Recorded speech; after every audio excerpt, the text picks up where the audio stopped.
I've never been the graceful type. You know those people who seem to glide through life without ever tripping over their own feet or walking into door frames? Yeah, that's never been me. By the time I was 23, I'd accumulated more Band-Aids than most people use in a lifetime, and my medicine cabinet looked like a small pharmacy. But I never thought my clumsiness would be the thing that changed my life. I definitely never imagined it would lead me to fall in love in a tent in the middle of nowhere. It started last spring when my best friend Maya convinced me to join this weekend camping trip with her outdoor adventure club. I'm a graphic designer who spends most of his time in front of a computer screen, so the idea of voluntarily sleeping on the ground seemed insane. But Maya had just gone through a rough breakup, and she gave me those puppy dog eyes that I can never say no to. Plus, she promised there would be actual bathrooms at the campsite, which honestly was the deciding factor. The morning we left, I managed to slam my finger in my car door while loading my gear. It was such a typical me move that I didn't even curse, just sighed and wrapped it in a tissue. Maya saw it happen and shook her head with that knowing smile. She'd been my friend since college, so she was well acquainted with my tendency to injure myself doing the most mundane things. We drove 3 hours north to this campground near a lake, and when we arrived, there were already about 15 people setting up tents and organizing supplies. Maya immediately launched into social butterfly mode, hugging people and making introductions. I hung back a little, feeling out of place in my probably 2 new hiking boots and REI jacket that still had the tags on it until yesterday. That's when I first saw him. He was crouched next to a tent, hammering stakes into the ground with efficient, practiced movements. He had dark hair that fell across his forehead, and even from a distance, I could see the concentration on his face.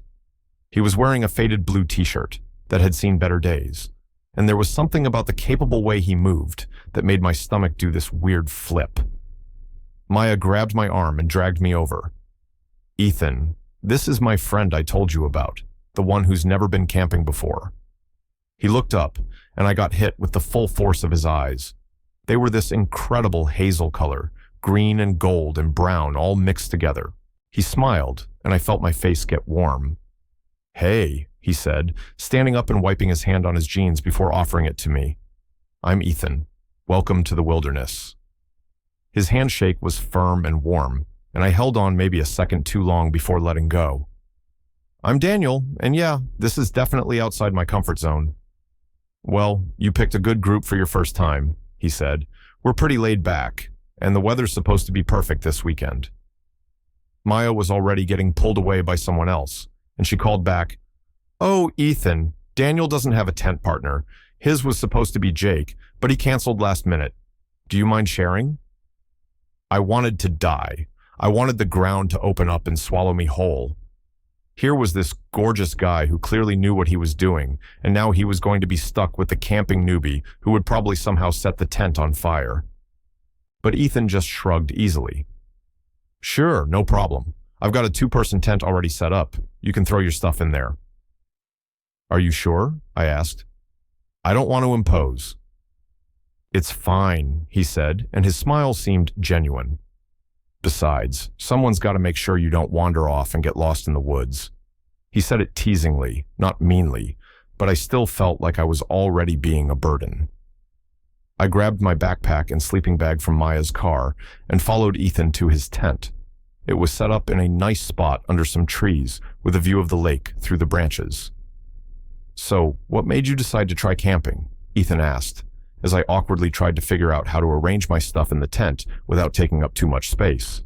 "Honestly, Maya guilt-tripped me," I admitted. "She's going through some stuff and wanted company. I'm more of an indoor person." "Nothing wrong with that," he said, "but you might surprise yourself. There's something about being out here that's different from the city." We spent the rest of the afternoon doing typical camping things. There was a hike down to the lake, which was beautiful, all sparkling water and pine trees. I was doing okay until the trail got a little rocky on the way back. I was watching Ethan ahead of me, probably paying more attention to the way his shoulders moved under his shirt than to where I was stepping, when my foot caught on a root.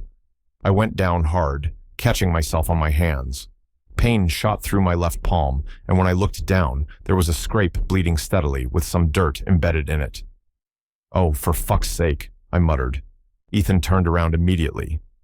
"You okay?" Yeah, just my dignity that's wounded, I said, trying to laugh it off. But when I stood up, I realized I'd also scraped my knee pretty badly through my torn jeans. Ethan was at my side in a second, his hand on my elbow steadying me. Let's get you back to camp and clean that up. It's fine, really. I'm used to it. He gave me this look, concern mixed with something I couldn't quite read. Used to it? I'm kind of clumsy, I admitted. This is just a normal Tuesday for me. When we got back to camp, Ethan steered me to sit on a log and disappeared into his tent. He came back with this enormous first aid kit, like something you'd see in a hospital. Wow, that's intense, I said. I'm a paramedic, he explained, kneeling down in front of me, so I might be a little overprepared. He took my hand gently, examining the scrape.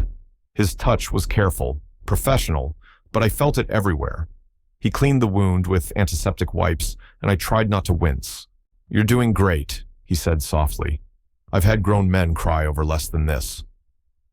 I've had a lot of practice, I joked weakly. He looked up at me then, and there was something in his eyes that made my breath catch. How much practice are we talking? Well, last month I gave myself a black eye with a cabinet door. 2 weeks ago I dropped a knife and instinctively tried to catch it, which obviously went great. And just this morning, I slammed my finger in the car door. Ethan's hands paused in their work. Daniel, that's more than just being clumsy. Do you have any balance issues or anything medical going on? No, I just don't pay attention, I said. I get distracted easily, and I'm always in my head about something. He finished bandaging my hand and moved to my knee, carefully cleaning the scrape there too. Having him this close, his fingers gentle on my skin, was doing things to my heart rate that had nothing to do with the injury. Well, I'm glad I'm sharing a tent with you, he said. At least I can keep an eye on you. That evening, we all sat around the campfire. Someone had brought a guitar, and there was beer and laughter and the kind of easy conversation that happens when people are relaxed. I ended up sitting next to Ethan, our shoulders almost touching. Every time he shifted or laughed at someone's joke, I was hyper-aware of him. At one point, Maya caught my eye from across the fire and gave me this knowing look. I tried to subtly shake my head at her, but she just grinned. She'd known I was gay since sophomore year of college, and she'd also seen me develop crushes before, but this felt different somehow, more intense. When it got late and people started heading to their tents, I felt this nervous flutter in my stomach. Sharing a tent with Ethan suddenly seemed incredibly intimate. We brushed our teeth side by side at the bathroom building, and I tried not to think about how domestic it felt. Inside the tent, we had our sleeping bags laid out with maybe a foot of space between them. Ethan had a small lantern that cast everything in a soft glow. He was sitting cross-legged, pulling off his socks, and I tried very hard to focus on arranging my own sleeping area. So, graphic designer, huh? He asked. What kind of stuff do you design? I was grateful for the conversation, something to focus on besides the growing awareness between us. Mostly branding for small businesses. Logos, websites, that kind of thing. It's pretty fun, actually. I like helping people figure out their visual identity. That's cool, he said, and he sounded genuinely interested. I'm terrible at anything artistic. I can barely draw stick figures. But you save lives, I pointed out. That's way more impressive than making pretty pictures. He smiled, lying back on his sleeping bag. It has its moments, though, honestly, a lot of it is less dramatic than people think. A lot of stomach aches and twisted ankles. Still, I said, settling into my own sleeping bag, you help people. That matters. We talked for a while longer, the conversation flowing easily. He told me about growing up in Oregon, about how he'd always loved being outdoors. I told him about my family, about my little sister who was in veterinary school. The more we talked, the more I liked him. He was funny and thoughtful, and he listened in this focused way that made me feel like what I was saying actually mattered. Eventually, we turned off the lantern, and the tent went dark except for the moonlight filtering through the fabric. I could hear Ethan's breathing, steady and close. I lay there, staring up at the tent ceiling, hyper-aware of his presence just inches away. Daniel? His voice was soft in the darkness. Yeah? Thanks for being a good tent partner, even if you are a walking accident waiting to happen. I laughed quietly. Thanks for not minding getting stuck with me. I don't mind at all, he he said, and there was something in his tone that made my heart race. I woke up the next morning to sunlight and the smell of coffee. Ethan was already up, and when I unzipped the tent, I found him sitting outside with 2 steaming mugs. "Figured you'd need this," he said, handing me one. "You're my hero," I said, taking it gratefully. We had breakfast with the group, and then someone suggested a longer hike to a waterfall about an hour away. I was hesitant, given my track record, but Ethan looked at me with this encouraging smile. "Come on," he said. "I'll keep you safe." The hike was actually beautiful. The trail wound through the forest, and Ethan walked beside me, pointing out different plants and birds. He had this easy knowledge about the outdoors that I found incredibly attractive. And true to his word, every time the trail got tricky, he was right there, offering a hand or a steadying presence. We were about halfway to the waterfall when I managed to trip over absolutely nothing and stumble forward. Ethan caught me, his arms wrapping around me from behind to keep me upright. For a moment, we stayed like that, his chest against my back, his breath warm on my neck. "You good?" he asked, his voice low. "Yeah," I managed, even though my heart was pounding. "Thanks." He let go slowly, and I immediately missed his warmth. We kept walking, but something had shifted. There was this charge in the air between us now, this awareness that hadn't been quite so obvious before. At the waterfall, everyone spread out to take pictures and explore. Ethan and I ended up sitting on a flat rock near the water, our shoulders touching. The mist from the falls was cool on our faces, and the sound of the water was almost hypnotic. "This is pretty amazing," I admitted. "I can see why people like this outdoor stuff." "Told you," he said, bumping my shoulder with his. I turned to look at him, and he was already looking at me. His eyes were so warm, and there was something in his expression that made my breath catch. For a moment, I thought maybe he was going to kiss me. But then someone called his name, and the moment broke. That afternoon back at camp, I somehow managed to cut my finger while trying to help prepare vegetables for dinner.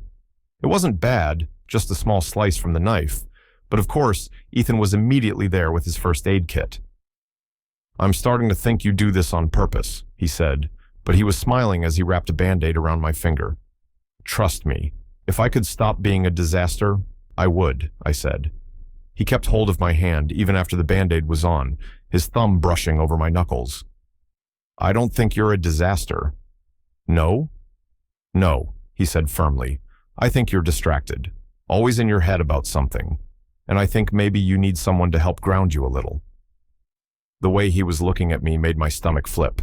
"Is that your professional medical opinion?" "Something like that," he said softly. That night, after another campfire and more laughter and stories, Ethan and I were the last ones up. The fire had died down to embers, and the stars overhead were incredible, more than I'd ever seen in the city. "Can I tell you something?" Ethan asked suddenly.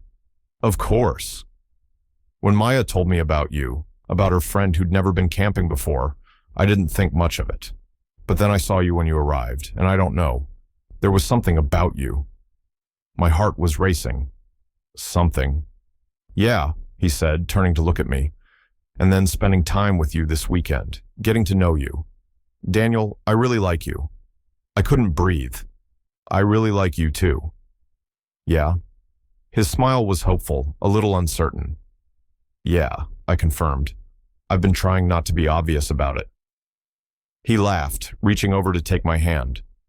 "You haven't been that obvious, but I was hoping. Every time I patched you up, I kept thinking about how I'd look for any excuse to touch you, to take care of you." "That's kind of intense for 2 days," I said, but I was smiling. "I know," he admitted, "but sometimes you just know, you know?" I squeezed his hand. "I do know." We sat there for a while longer, holding hands under the stars, and it felt perfect. Eventually, we headed back to our tent, and this time, when we settled into our sleeping bags, Ethan reached across the space between us. "Come here," he said softly. I shifted closer, and he wrapped his arm around me, pulling me against his chest. I could hear his heartbeat, steady and strong, and I felt safer than I had in a long time. "Is this okay?" he asked. "It's perfect," I whispered. The next morning was our last day at the camp, and I woke up still wrapped in Ethan's arms. He was already awake, his fingers gently running through my hair. "Morning," he murmured. "Hi," I said, not wanting to move. "We should probably get up. Help pack everything. Or we could stay here forever." He laughed, pressing a kiss to my forehead. Tempting. We did eventually get up, and the process of breaking down camp was bittersweet. I didn't want this weekend to end. Didn't want to go back to reality where Ethan and I hadn't figured out what this was yet. As we were loading the last of the gear into cars, Ethan pulled me aside. "So I was thinking, maybe when we get back to the city, we could get dinner, like a proper date?" "I'd really like that," I said. "And maybe you could give me your address," he added with a teasing smile, "so I can keep a first aid kit at your place, for emergencies." I laughed, feeling lighter than I had in months. "Are you saying you want to be my personal paramedic?" "Among other things," he said, and then he kissed me, soft and sweet, right there in front of everyone. When we pulled apart, Maya was watching with the biggest grin on her face. She gave me 2 thumbs up, and I rolled my eyes at her, but I was smiling too. That was 3 months ago.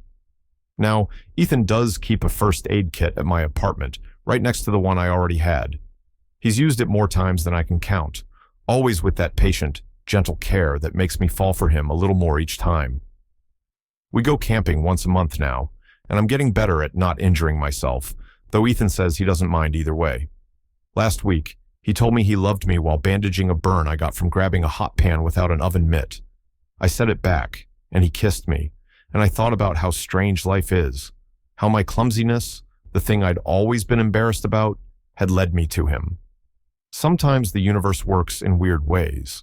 Sometimes you fall in love in a tent with someone who learned first aid and then met you, like he'd been preparing his whole life to take care of your clumsy heart. And sometimes that's exactly the story you need.